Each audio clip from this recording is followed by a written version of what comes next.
The haulers were restless again, and Ben knew something bad was coming. He wiped the sweat off his face with his dirty sleeve and grabbed another bucket of feed. His back ached from hours of work, but that was normal. At 19 years old, Ben had already spent 5 long years working in the stables on Draconis Prime. This mining colony sat at the very edge of human space, so far out that supply ships only came twice a year. The haulers were his whole world now. These massive bioengineered beasts carried or through the planet's toxic atmosphere, doing work that machines couldn't handle. Most days they were the only living things Ben talked to. "Easy there, girl," he said softly to the biggest hauler. The miners had named her Bessie, though Ben thought she deserved a better name than that. She was 12 feet tall at the shoulder, with thick gray skin and eyes that seemed almost human sometimes. Right now those eyes were rolling with fear. She snorted and stamped her feet hard enough to shake the ground. Her nostrils flared wide as she pulled against the chains holding her to the stable wall. Ben frowned. Bessie wasn't usually this scared. None of them were. He looked down the long row of stables and saw the other haulers acting the same way.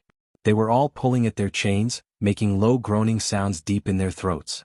The hair on the back of Ben's neck stood up. Something was very wrong. The ground trembled beneath his feet. At first, it was just a small vibration like when the heavy mining equipment passed by. But then it got stronger. The metal roof of the stable started rattling. Dust fell from the ceiling beams. Suddenly, alarms started screaming all across the colony. The harsh sound echoed off every building and made Ben's ears ring. "All personnel evacuate to the transport ships immediately," a panicked voice crackled through the old speakers mounted on the walls.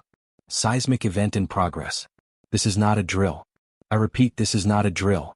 Everyone to the ships now." Ben's heart jumped into his throat. Seismic events on Draconis Prime were rare, but when they happened, they were deadly. The whole planet sat on unstable geological formations. That's why they used haulers instead of heavy machinery in the first place. Tom Harris, Ben's supervisor, came running into the stable. His face was pale with fear. "Leave them, kid. We gotta go right now." "But I can't just leave them chained up," Ben said, looking at the terrified haulers. "If the stable collapses..." "That's an order, Ben." Tom was already turning to run. "Those things are property of the mining company. You're not. Move your ass." Tom disappeared through the door without looking back. Ben could hear other workers shouting outside, boots pounding on metal walkways as everyone ran for the transport ships at the edge of the colony. But Ben stood frozen, staring at the haulers. Their eyes were so wide with terror. They understood what was happening, he could tell. They knew they were trapped. Bessie let out a sound Ben had never heard from her before, almost like a cry for help. The ground heaved violently. Ben fell to his knees. The stable structure groaned like a dying thing. Long cracks spread across the concrete walls, racing up toward the ceiling like black lightning. He made his decision. Okay, I'm coming," Ben shouted to the haulers. His hands shook as he ran to the first one and started working on the chain release. The mechanism was old and rusty. It took precious seconds to get it open. The hauler bolted for the door the moment it was free. Ben moved to the next one, then the next. The ground wouldn't stop shaking now. Equipment fell from shelves and crashed around him. A metal beam fell from the ceiling and missed his head by inches. He kept working, releasing hauler after hauler. His fingers were bleeding from the rough chains, but he didn't stop. He just freed the 8th hauler when he heard it. A sound like nothing Ben had ever experienced in his life. It wasn't just loud. It was deep, so deep he felt it in his chest, in his bones, in his teeth. It was a roar that seemed to come from the planet itself, from somewhere ancient and terrible and impossibly powerful. The entire far wall of the stable exploded inward. Chunks of concrete and metal flew through the air. Ben threw his arms over his head and dropped to the ground. Dust filled the air so thick he couldn't see. He couldn't breathe. His ears were ringing from the explosion. When the dust started to clear, Ben slowly looked up. And he saw it. The creature standing in the ruins of the wall was massive beyond anything Ben had ever imagined. It had to be 50 feet tall at the shoulder, maybe more. Its body was covered in scales that looked like they were made of midnight itself, so black they seemed to absorb the light around them. Wings were folded against its serpentine form, wings that must have been 100 feet across when spread. And its eyes glowed with a molten gold light that cut through the dust and darkness. A dragon. Ben's mind couldn't process it. This was impossible. Dragons were just stories from old Earth, myths and legends from before humanity reached the stars. They weren't real. They couldn't be real. But there it was, standing in front of him, very real and very terrifying. The creature's massive head turned slowly, and those burning golden eyes locked directly onto Ben. Time seemed to stop. Ben couldn't move, couldn't breathe, couldn't think. He just knelt there in the rubble and dust, waiting for death to come. The dragon's mouth opened slightly, showing teeth like swords. But it didn't attack. Instead, the dragon went completely still. It stared at Ben with an expression he couldn't read. Was it confusion? Recognition? Something else entirely? Then, so slowly it seemed like a dream, the dragon lowered its massive head. Down and down it came until its snout nearly touched the ground right at Ben's feet. The gesture was unmistakable. It was bowing to him. Ben stared, unable to believe what his eyes were showing him. The most terrifying creature he'd ever seen, something that could destroy the entire colony with one sweep of its tail, was bowing its head to a stable boy covered in dirt and holler feed. "What?" Ben whispered. The word came out as barely a breath. His hand moved without him deciding to move it. Trembling, shaking so hard he could barely control it, Ben reached out and touched the dragon's scales. The moment his fingers made contact, everything changed. The world exploded with light and sound and sensation. Images poured into Ben's mind like a flood breaking through a dam. He saw ancient cities made of crystal and gold, soaring through clouds that weren't the clouds of any world he knew. He saw humans and dragons flying together through alien skies, working side by side, building things of impossible beauty. He felt emotions that weren't his own: loneliness, hope, desperate waiting that had lasted for thousands of years. And through it all, one single word resonated through his skull like a bell being struck. Finally. "Don't move, kid." Ben's head snapped up at the shout. Through the broken wall of the stable he could see them coming. Colonial security forces were pouring in from all directions, at least 20 of them, maybe more. Their plasma rifles were already aimed and charged, the weapons humming with deadly energy. Every single barrel was pointed straight at the dragon. Captain Lisa Grant led the group. She was a tough woman in her 40s, someone Ben had only seen from a distance before. Her face looked like it was carved from stone as she raised one hand to stop her troops about 30 feet away from where Ben stood. "Step away from the creature slowly," she ordered. Her voice was steady, but Ben could hear the tension underneath. "Nice and easy, son. Don't make any sudden movements." Ben's hand was still pressed flat against the dragon's scales. They were warm under his palm, almost hot, and he could feel a faint vibration running through them like a heartbeat. But it was more than that. He could feel the dragon's emotions flowing into him somehow. There was curiosity there, and relief, and something protective that reminded him of how his mother used to stand between him and danger when he was little. It wasn't a monster. Whatever this creature was, it was alive in every sense that mattered. Aware. Thinking. Feeling. Intelligent in ways Ben was only beginning to understand. "Don't shoot," Ben called out, trying to keep his voice calm even though his heart was hammering in his chest. "It's not attacking anyone. Look at it. It's just standing here." "We have protocols for alien threats," Captain Grant said. Her jaw was tight. "Move away from it right now. That's not a request." The dragon shifted. Ben felt the movement before he saw it, felt the creature's decision ripple through that strange connection between them. The massive body moved smoothly, placing itself directly between Ben and all those plasma rifles. It was protecting him, Ben realized with a shock. This enormous creature that could tear through steel was using its own body as a shield for a human stable boy. Somehow, during that flood of images and emotions when Ben first touched it, the dragon had shared its name. Not in words exactly, but in a feeling, a concept that Ben's mind translated into sounds his mouth could make. "Thornax." That was what it called itself. "Last warning," Captain Grant shouted. She raised her rifle to her shoulder. "All units, prepare to fire on my mark." "No, wait." Ben screamed, but it was too late.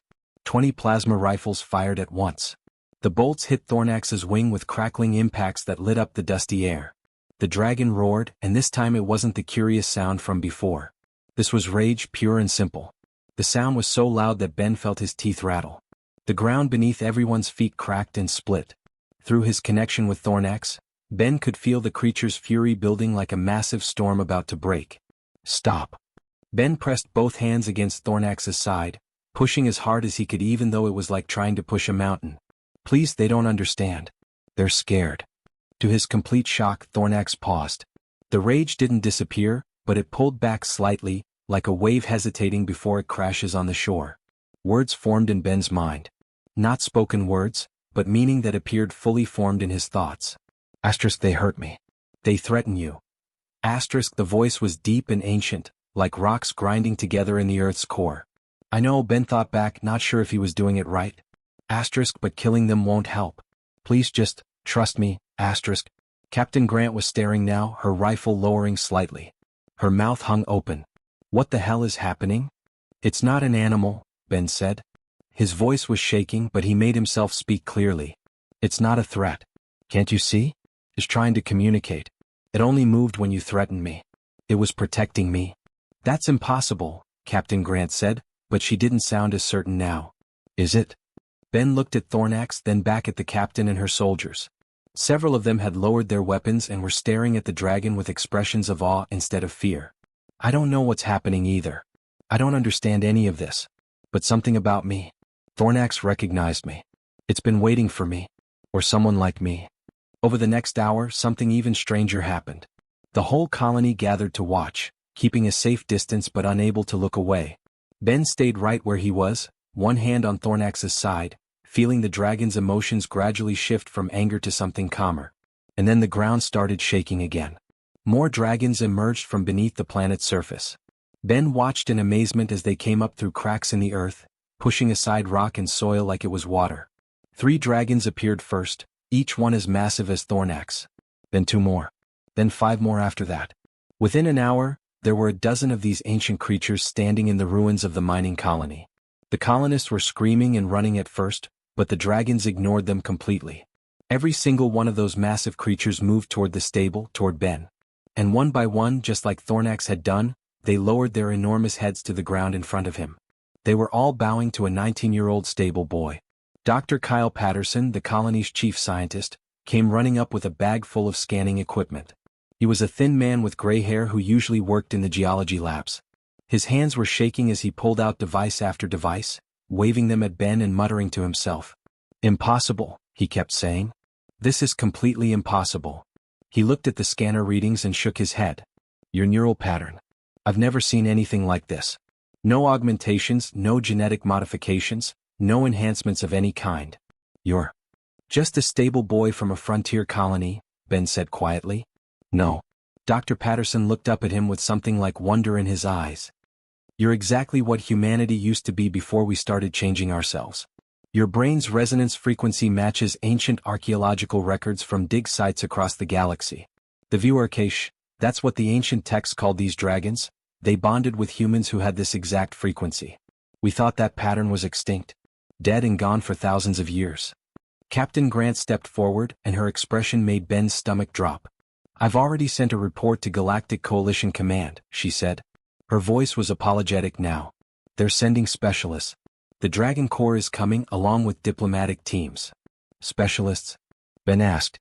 He didn't like the sound of that. What you've done here, it changes everything, Ben. The Coalition will want to study this. Control it.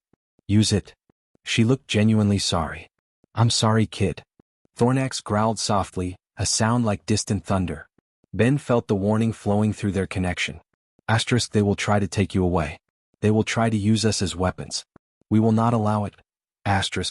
We don't have a choice, Ben said quietly, speaking to both the dragon and the captain. But even as he said it, Ben looked around at the dozen ancient beings surrounding him. Their golden eyes all watched him with something that looked like reverence, like they'd been waiting thousands of years just to find him. Maybe he was wrong. Maybe, for the first time in his entire life, Ben actually did have a choice about what happened next. The Coalition arrived 3 days later, and Ben knew they were in serious trouble the moment he saw their ships. There were at least 30 warships dropping out of hyperspace, each one bristling with weapons. The lead vessel was massive, a dreadnought-class ship that could reduce the entire mining colony to ash in minutes. As Ben watched from the stable ruins where he'd been camping with the dragons, he saw dropships launching from the larger vessels. They came down like a swarm of metal insects, carrying soldiers and equipment. When the main dropship landed, the ramp dropped with a hydraulic hiss and Commander Jack Preston stepped out. Ben had seen pictures of Dragon Corps officers before, but seeing one in person was different. Preston's augmented armor gleamed in the sunlight, covered in sensors and weapon systems that probably cost more than the entire mining colony. He walked with the confidence of someone who'd never lost a fight in his life. Behind Preston came 24 soldiers, but these weren't regular troops. They wore specialized mech suits that stood 12 feet tall, each one designed for a single purpose, taking down massive creatures. The suits had reinforced armor plating, heavy weapons mounted on both arms, and what looked like capture equipment built into the chassis. "Stable boy," Preston said as he approached. He looked Ben up and down like someone examining a piece of dirt on their boot.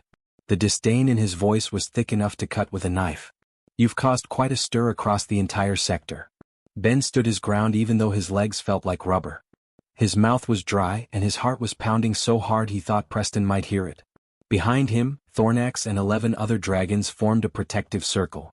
Their golden eyes were fixed on the commander and his soldiers. "I didn't cause anything," Ben said, trying to keep his voice steady. "The dragons woke up on their own. I just happened to be here." Preston's laugh was short and harsh. "And they conveniently chose you as their handler? Their master." He smirked, shaking his head. "The Coalition has invested billions of credits over decades developing dragon suppression technology. We've hired the best scientists in the galaxy, built specialized equipment, created entire military divisions. And you're telling me that all it takes is some unmodified farmhand who shovels animal waste for a living?" Dr. Patterson stepped forward from where he'd been standing with Captain Grant. "He's not controlling them, Commander. You need to understand this. The relationship is symbiotic. The dragons respond to Ben's neural resonance pattern, which is—" "I don't care about the science," Preston interrupted, waving his hand dismissively. "I care about securing these assets for humanity's protection and strategic advantage." He turned back to Ben, his expression hardening. "Ben, was it? Here's what's going to happen. You're going to help us establish control protocols over these creatures. You're going to teach our handlers how to manage them. And you're going to do it because it's your duty as a citizen of the Coalition." "He speaks of us as things," Thornax's voice rumbled through Ben's mind.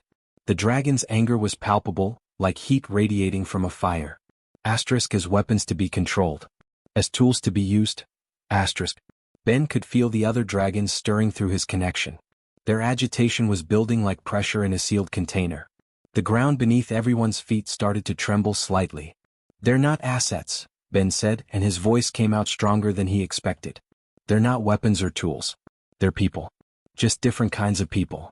Preston's smirk vanished instantly. His face went cold and hard. "They're dangerous alien creatures that could devastate colonies across the entire sector. Thousands of human lives are at stake here. And you will help us contain them, boy, or we'll do it without you. Either way, these creatures are coming under Coalition control today." "No." That single word came out of Ben's mouth before he even realized he was going to say it. It hung in the air between them. Preston's hand dropped to the weapon at his hip. "Last chance, kid. Don't be stupid." The dragons moved as one unit. 12 massive bodies shifted into defensive positions around Ben, their wings partially unfurling. The ground trembled harder now, cracks spreading through the dirt. Several of Preston's soldiers took involuntary steps backward. "Stand down." Preston barked at his troops. "Suppression pattern Delta. Execute now." The mech suits activated with a whine of power systems coming online. Sonic emitters mounted on their shoulders screamed to life, sending out waves of sound specifically designed to target the dragon's sensitive hearing. Electronets launched from shoulder-mounted cannons, spreading out like spider webs meant to entangle and shock the creatures. The dragons roared. The sound was so loud that several soldiers dropped to their knees, hands over their ears. For one terrible moment, Ben thought there was going to be a massacre. He could feel the dragon's fury, their desire to protect him and themselves, their readiness to tear these attackers apart. Then something changed. Ben felt it through his connection with Thornax. It was like a ripple spreading through water, a presence approaching from deep underground. His eyes went wide. "Oh no," he whispered. "What?" Preston demanded. "What is it?" The ground began to shake violently. This wasn't like before. This was an earthquake that made everyone struggle to keep their feet. Cracks opened in the earth, spreading out in all directions. And through those cracks, Ben saw movement. More dragons were coming. Not one. Not a dozen. Hundreds. They rose from beneath the planet's crust like a tide that couldn't be stopped. The earth itself seemed to be giving birth to them. They came up through fissures in the rock, pushed aside tons of soil like it weighed nothing, emerged from caves that hadn't existed moments before. They were ancient and vast and utterly overwhelming. The sky darkened as they spread their wings. There were so many of them that they blocked out the sun. Some were as large as Thornax, some even larger. Their scales came in different colors: midnight black, deep crimson, bronze that gleamed like metal, silver like starlight. And every single one of them turned their glowing golden eyes directly toward Ben. Preston's confidence evaporated like water on hot metal. His face went pale. What did you do?" His voice cracked with fear. "Nothing," Ben whispered. He was awestruck, overwhelmed by the sheer number of ancient beings appearing around him. "They're just coming home." The largest dragon Ben had ever seen landed directly in front of them with enough force to create a small crater. This one had to be 70 feet tall, maybe 80. Its scales were pure white, gleaming like fresh snow, and its eyes held an intelligence that made Ben feel like an infant being looked at by something infinitely wise. The ancient dragon looked at Preston and his soldiers. Its expression, if a dragon could have expressions, looked almost like pity. Then it turned to Ben and bowed so low that its massive head touched the ground at his feet. A voice entered Ben's mind, deeper and older than Thornax's. "We have slept too long, young one. Waiting through the centuries for one who carries the old song in their soul. You're that one. Our tamer. Our friend. Our hope returned to us at last." Captain Grant suddenly grabbed Ben's arm hard enough to bruise. "You need to leave," she hissed urgently. "Right now. Before Preston and the Coalition decide you're too dangerous to be allowed to live." Ben looked at her and saw genuine fear in her eyes. Not fear of the dragons. Fear for him. She was right. Ben could see it in Preston's face as the commander stared at the hundreds of dragons surrounding them. The fear was changing, shifting into something else. Calculation. Cold analysis. If the Coalition couldn't control the dragons, they would try to eliminate the one thing connecting them to humanity. They would kill him. "Will you come with me?" Ben asked Thornax silently through their bond. "Where you go, we follow," Thornax responded immediately. Always and forever. That is our oath. That night everything changed. Captain Grant helped Ben steal a transport ship while Coalition reinforcements were still jumping into the system. As Ben piloted the small vessel away from Draconis Prime, he looked out the viewport and felt his breath catch. 37 dragons were following him. Their massive forms flew through space alongside his ship like an honor guard, like protectors, like friends who would never abandon him. The stable boy who'd spent 5 years shoveling feed and cleaning stalls had become something else entirely. And the galaxy was about to learn what that meant. The moon didn't even have a real name.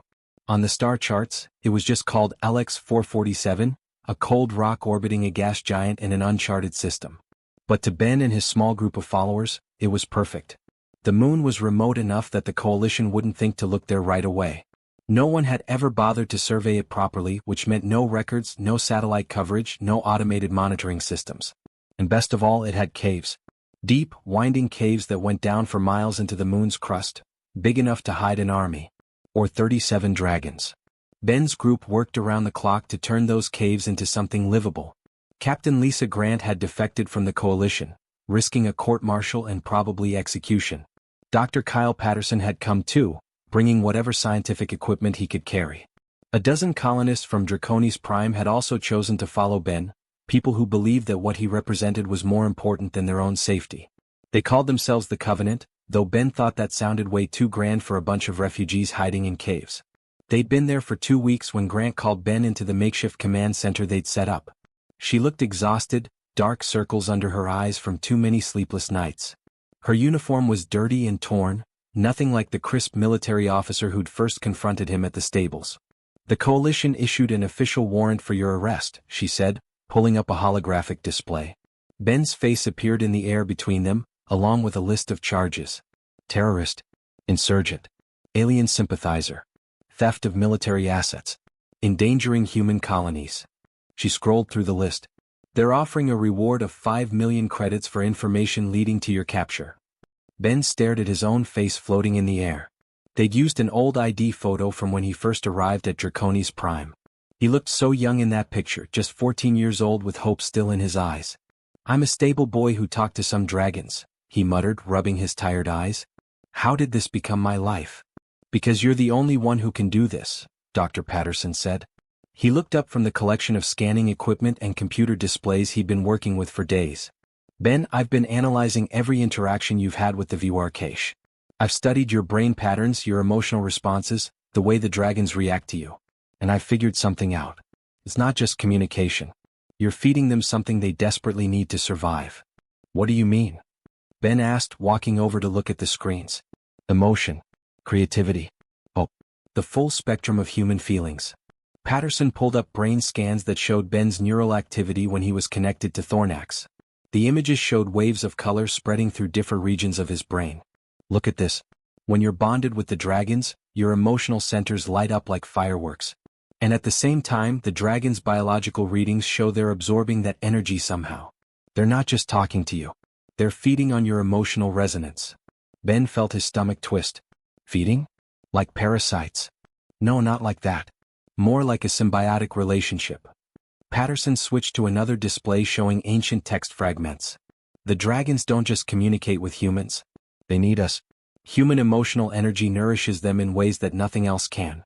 That's why they bonded with ancient humans thousands of years ago. We provided something they couldn't generate themselves. That's why they left when we changed ourselves, Ben said slowly, the pieces falling into place in his mind. When humans started adding technological augmentations and genetic modifications, we dampened that natural emotional resonance. We made ourselves less human. Exactly. Patterson nodded excitedly. You're a throwback, Ben.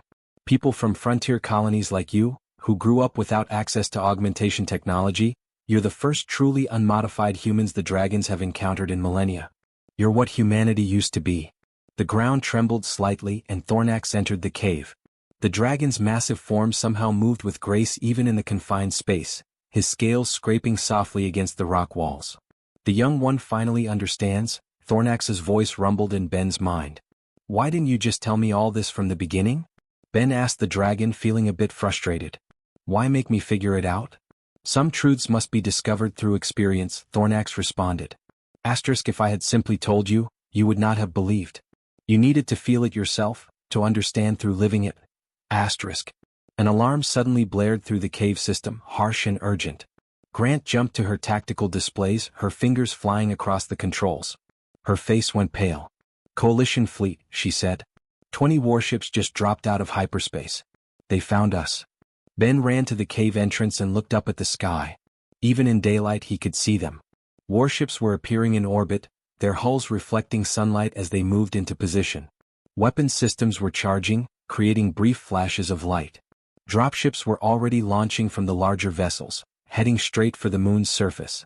There are too many, Grant said, her voice grim as she joined him at the entrance. Even with the dragons we can't fight that many ships. They'll just keep coming until they overwhelm us. But Ben wasn't really listening to her anymore. He was feeling something through his bond with the dragons, a sensation that spread through every cell in his body. It wasn't just Thornax this time. It was all 37 dragons, their minds touching his simultaneously.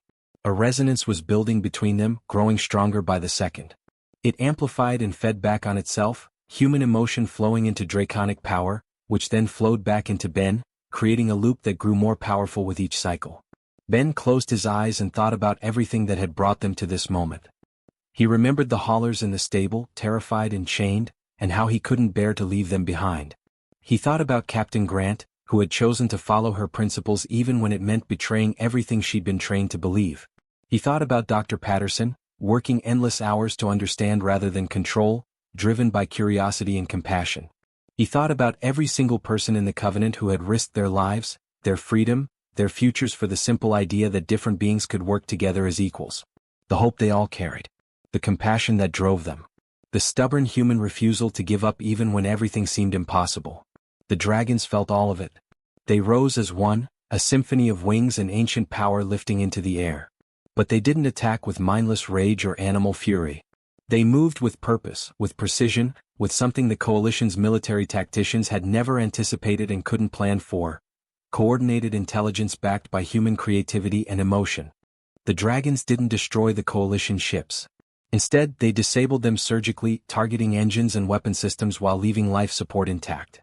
They captured the dropships before they could land, using their massive claws with surprising gentleness. They herded the soldiers into defensive positions where the humans couldn't fight but wouldn't be hurt. It was the most overwhelming display of controlled, purposeful power the galaxy had ever witnessed. And at the center of it all stood Ben, his hand pressed flat against Thornax's scales, tears streaming down his face. He could feel the bond between human and dragon singing like a perfect musical note that rang through his entire being. Contact from Coalition Command, Grant said behind him. Her voice was shaking with disbelief. They want to negotiate.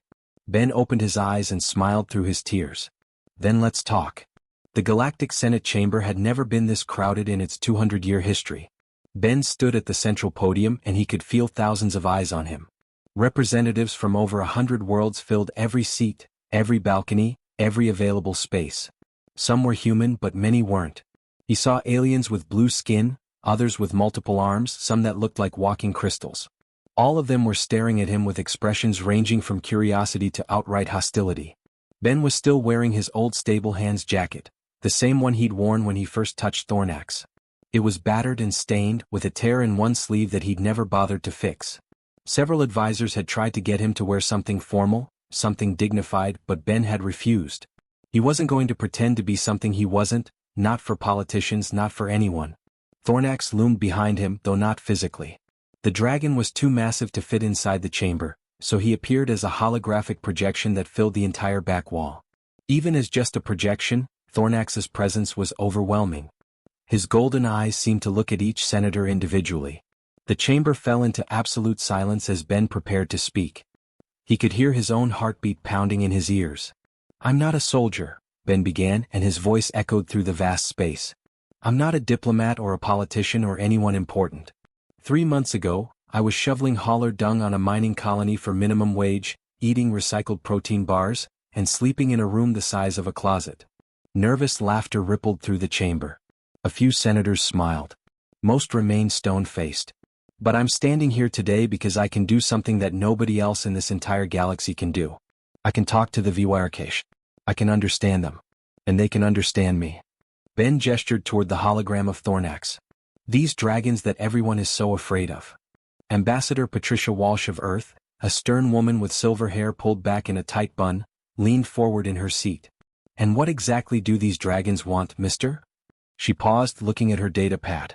"You don't even have a last name on record." "Never knew my parents," Ben said simply. "I grew up in an orphanage on a frontier world. And to answer your question, the dragons want the same things we all want. They want to exist without being hunted. They want to thrive, to have purpose, to matter. They want to not be alone anymore." He looked up at Thornax's image. "They went into hibernation thousands of years ago during a war with an AI empire that nearly destroyed this entire sector of space. They've been sleeping beneath the surface of dozens of worlds, waiting for humanity to mature enough, to grow wise enough, to become the partners they remembered. Not masters. Not owners. Partners."